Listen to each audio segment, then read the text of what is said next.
Hi, this video is going to be about renting a car in Montenegro and everything that comes with it, from trusted rental services to prices and to the local driving style, road conditions and the most scenic routes. I'll start with our own experience. It's our second time in Montenegro, but the first time we rented a car here. We rented cars in Australia, New Zealand, Turkey, Thailand, Spain, Italy, and you can find video reviews with tips on this channel as well. So I decided to make a similar one about Montenegro. We rented this red Hyundai Bayon for 6 days. The total came up to, let me check, 150 euros for 6 days plus 60 euros for CDW insurance. So it's around 210 euros in total. The deposit was 100 euros and the maximum liability was also 100 euros. The key thing is that this model is 2024, meaning it only had gone through one season and had 30,000 kilometers on it. I booked it through the local rent website. I'm sure many of you have heard of it. Actually, it started right here in Montenegro, where they were among the first ones to partner with local rental companies and offer their cars to the international market as an aggregator. In Montenegro, it's easy to find an affordable car with deposit around 100 euros or even with no deposit at all. However, there aren't many new cars in the country, and out of roughly 700 available options, only a bit more than 10% would be the cars of 1 or 2 years old.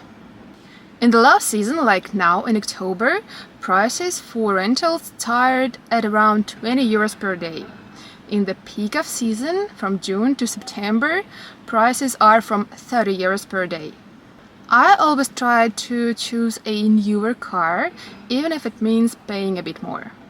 If you're traveling between June and September, make sure to book your rental in advance, or otherwise you might end up choosing between a 12-year-old manual Renault or 10-year-old underpowered Hyundai. When picking up the car, all we need was our IDs, driving license, and some cash for deposit and remaining total. No embossed credit card needed. That's one of the great things about local rent service. As I mentioned earlier, I booked this car with a CDW insurance, which cost an extra 10 euros per day, which is a great price. If you're looking for a car on local rent, everything about insurance is very clear. They offer insurance directly from the local rental company, which I think is the best option. Their comparison table shows exactly what's included in each plan, what's not, and the deductible amount. That is your financial responsibility in case of damage. We picked up the car at the Podgorica Airport. It was delivered there from Budva. You can also arrange to pick it up at your hotel or right in the city. A day or two before pickup, the manager texted us all the details and the exact spot for picking up the car. Everything was super easy. I do have an international driving permit, but the manager didn't even ask for it.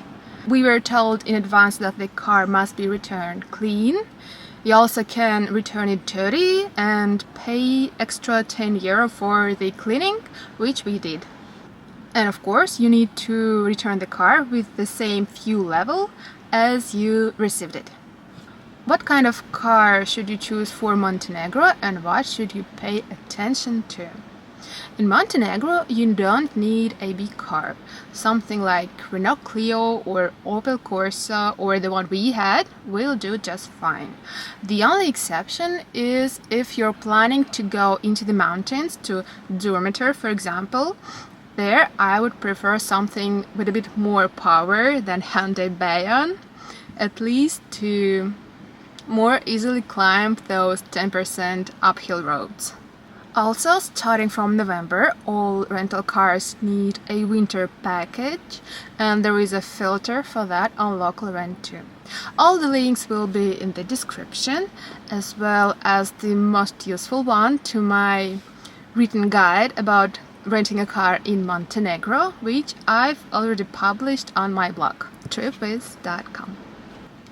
Now let's move on to the part where you've already picked up your car and are getting ready for a road trip around Montenegro. Good news number one, Montenegro has only one toll road, the route from Podgorica, the capital, to the town of Ulcinj. It's short, 40 kilometers, and costs up to 3.5 euros. You take a ticket when entering and pay a person in cash or by card when exiting. We used it when driving from Podgorica to Prokletije National Park. So 2.50 euro for 4 kilometers. I think More toll road in Montenegro. I think second toll road and 2.50 euro for 4 kilometers. I think the most expensive road that ever done. Good news number two, Montenegro has excellent roads. Several times we came across the brand new, perfectly paved stretches, and it's clear that there is an active investment into infrastructure.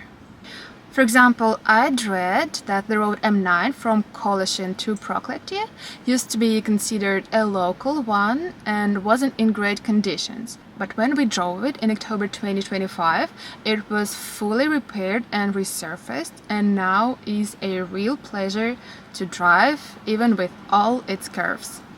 Yes, the winding mountain roads and narrow lanes are the main driving challenge in Montenegro.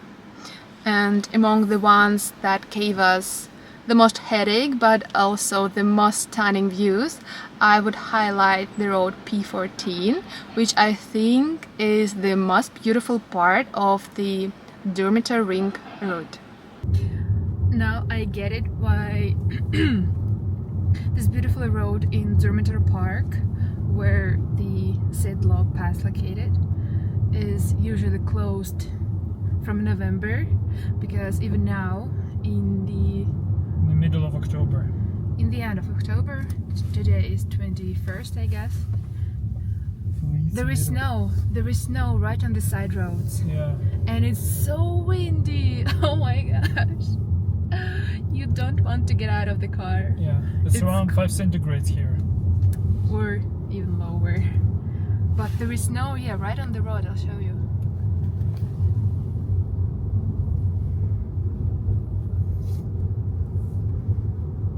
There's also the famous quarter pass with 26 sharp bends, which either climb or descend dramatically depending on which way you are going. And by the way, you don't have to drive it, there are alternative routes. Another slightly nerve-wracking one was the road from Kotor to Ulcinj, a small town on the opposite side of the bay. It's narrow, and at some points there is nothing separating you from the straight drop into the water. The best advice I can give for handling those Montenegrin switchbacks is to drive carefully and don't rush. Also, don't drive after dark if you are not a very experienced driver. And good news number three, most of those hairpin roads are inland, and you'll barely encounter them along the coast. Before heading out on a road trip, I recommend checking the official ASMCT website, where they post updates on current closures and repairs. For example, during our trip, the popular tourist route from the Đurđević Bridge to Mojković was closed because of the landslide. Because of the terrain, the main local quirk is that 100 kilometers can take 2 hours to drive. In the mountains, the speed limit is around 50 kilometers per hour, but everyone tends to go faster, and it can be a bit stressful, especially since the locals love to drive in the middle of 2 lanes, probably to take the turns more smoothly. In the towns and along the coast, the speed limit drops to 40 kilometers per hour because of the narrow roads and traffic. The only road you can really go up to 100 kilometers per hour is the toll road from Podgorica to Ulcinj. There are no speed cameras in Montenegro, but the police can stop you, and they use the manual radars, by the way. And there is one slightly unpleasant thing about police in Montenegro. I've seen discussions saying that sometimes the police stops everyone, tourists and locals alike, and issue fines, even though you didn't do anything wrong. This is apparently done to meet a monthly quota for fines, and usually they give you the cheapest fine, which is €30 for not wearing a seatbelt. The police stopped us once, but as soon as the officer saw our international driving license, he gestured like, "You're free to go." Still, be aware that it could go differently, and if you are a foreigner, you must pay the fine on the spot. There's also a much rarer phenomenon, which a local friend told me about, called undercover police. I'll go into more details about it in my guide to renting a car in Montenegro on my website, and if you're interested, check that out. What else? Parking. Parking in Montenegro can be quite a headache, but here's how we handle it in different cities. It will give you a pretty good overall picture. In Žablek, the main town of the Durmitor National Park, we parked in a city lot for €1.2 per hour. We came to Žablek to have a lunch and left our car on a paid parking near supermarket Voli, and it costs €1.2 for an hour, but it's free if you are staying at the hotel in Žablek. Near Black Lake, in the same national park, we paid €1.2 per hour for parking on top of the €5 national park entrance fee. In a coastal town, Herceg Novi, our car stayed on a street parking spot overnight for €10 for 24 hours. It's the low season price, and high season it goes up to €15 per 24 hours. In Qatar, in October, the lowest of the low season, we barely found a spot near the Qatar beach, and otherwise we would have parked at Camellia Shopping Center, where parking costs €2 per hour.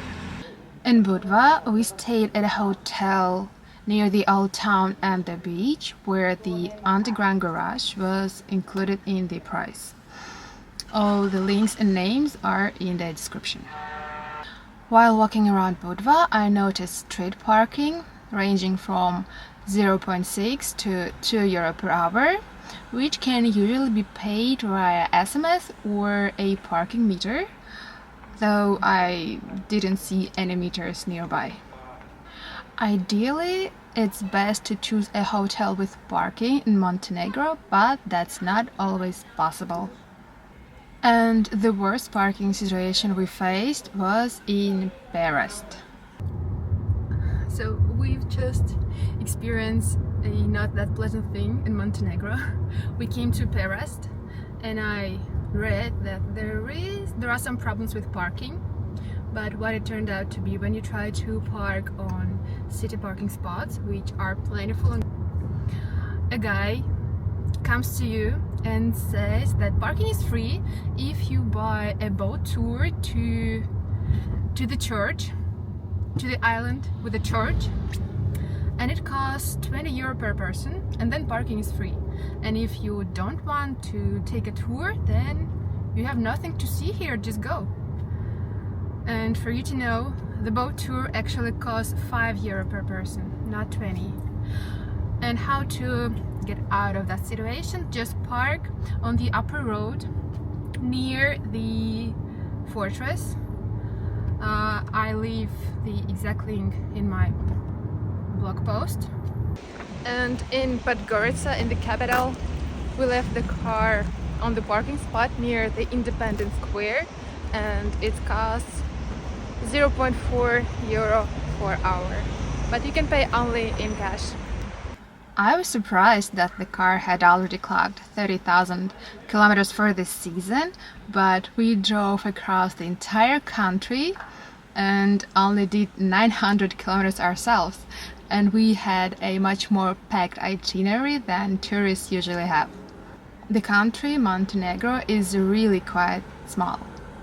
We spent around 100 euro on gas, and that's with a Hyundai Bayon, which is not at all fuel efficient car.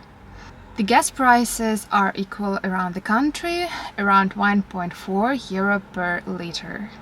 There's always someone to help on the gas stations, and you can pay either by card or cash. Here's a quick breakdown of our itinerary.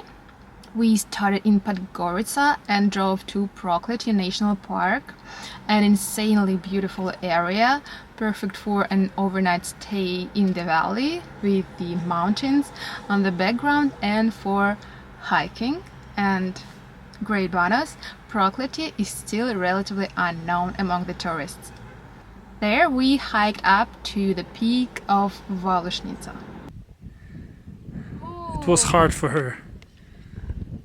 It wasn't that hard. Because of the constant climb, you're struggling. I need to do more cardio. The next day we explored Durmitor National Park, visiting Đurđević Bridge, Tara River and some scenic routes. After that it was time for the coast. We drove from the resort town Herceg Novi, closer to Croatia, to the very south of Montenegro, to the town of Ulcinj, close to Albania, stopping wherever we wanted. That's the real beauty of traveling by car. I'll definitely be writing detailed articles about Montenegro, and I've already started. For example, I have a post about the things you need to know before traveling to Montenegro and a guide to Budva. And if you appreciate original, not AI-generated content, please check them out in the description and use them for your journey. One of the most wonderful things in Montenegro is that you can have such a pit stop with such a view.